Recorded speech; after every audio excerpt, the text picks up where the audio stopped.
मैं आपसे एक सिंपल क्वेश्चन पूछना चाहती हूँ। कभी ऐसा हुआ है कि आप सुबह फुल मोटिवेशन के साथ लैपटॉप खोलती हैं, आपको एग्जैक्टली पता होता है कि आज क्या करना है, लेकिन 30 मिनट बाद आप रियलाइज करती हैं कि आपने एक भी इम्पोर्टेंट काम अभी तक कंप्लीट नहीं किया। एक ईमेल खोलती हैं, फिर व्हाट्सएप, फिर इंस्टाग्राम, फिर कैलेंडर, और दिन खत्म होने के बाद भी लगता है कि बिजी तो थी, पर पूरा दिन कुछ भी प्रोडक्टिव नहीं हुआ। अगर ये सिर्फ 1 या 2 दिन है की बात है तो शायद ये ठीक है, नॉर्मल है। लेकिन अगर ये हर हफ्ते, हर महीने रिपीट हो रहा है, तो प्रॉब्लम शायद आपका डिसिप्लिन नहीं है, प्रॉब्लम शायद आपके हार्मोन्स में है। और अगर आज आप एक एंटरप्रेन्योर हैं, तो जो बात मैं आज अभी बोलने वाली हूँ, वो शायद आपके बिजनेस के बारे में सबसे इम्पोर्टेंट रियलाइजेशन हो सकता है। आपके हार्मोन्स सिर्फ आपकी बॉडी को कंट्रोल नहीं करते, वो आपके बिजनेस के ग्रोथ को भी कंट्रोल करते हैं। और इसी वजह से कई विमेन एंटरप्रेन्योर्स मार्केटिंग सीख लेती हैं, सेल्स सीख लेती हैं, लीडरशिप सीख लेती हैं, लेकिन स्केल नहीं कर पाती, क्योंकि हार्डवेयर वीक हो तो सॉफ्टवेयर कितना भी पावरफुल हो, सिस्टम हैंग ही करेगा।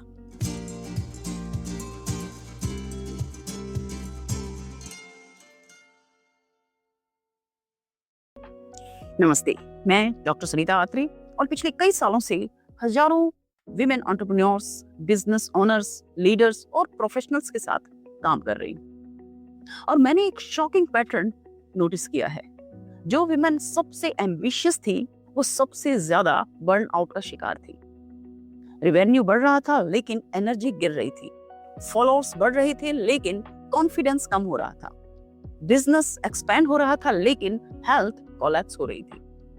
और सबसे डेंजरस बात, उन्हें लग रहा था कि ये सब सक्सेस के प्राइस है। नहीं, ये सक्सेस के प्राइस नहीं है, ये बॉडी का इमरजेंसी सिग्नल है। और आज हम एग्जैक्टली समझेंगे कि हार्मोन्स का बिजनेस ग्रोथ से क्या रिलेशन है, साइंस क्या कहती है, और कैसे आप अपनी बॉडी को अपना बिगेस्ट बिजनेस एसेट बना सकती हैं। एक मिथ ये है जो ऑलमोस्ट हर एंटरप्रेन्योर मानता है कि अभी मेहनत कर लेते हैं, हेल्थ को बाद में देख लेंगे।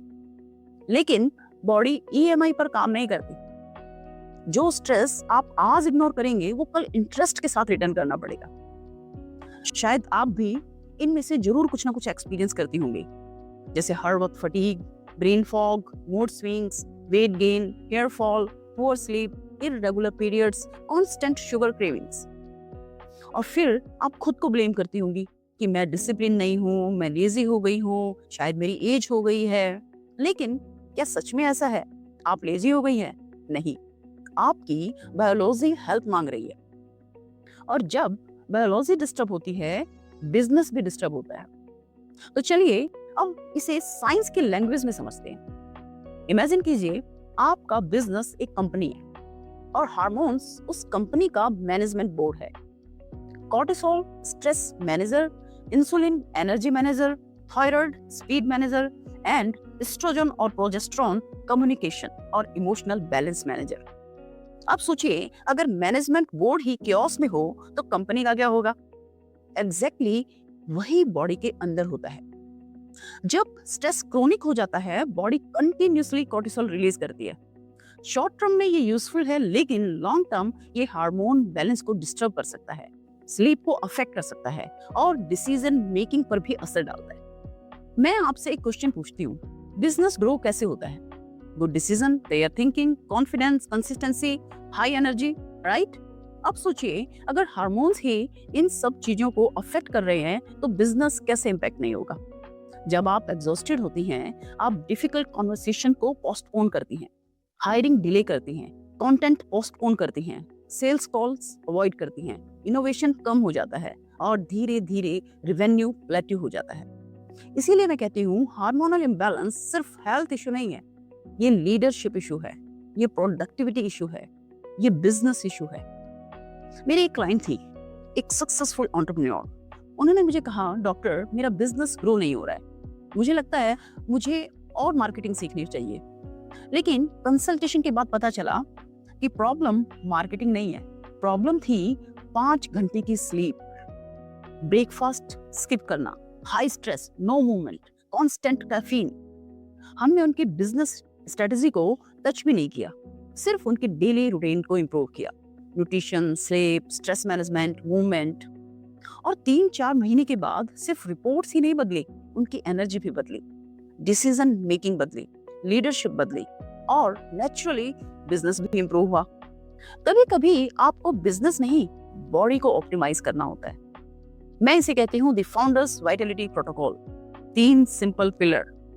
First, protect your morning. Phone से पहले sunlight, hydration, protein rich breakfast.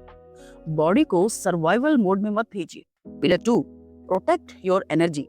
Meetings important हैं, लेकिन मील्स भी इंपॉर्टेंट है। Healthy fats, protein, movement, breaks ये लग्जरी नहीं है, ये प्रोडक्टिविटी टूल्स हैं।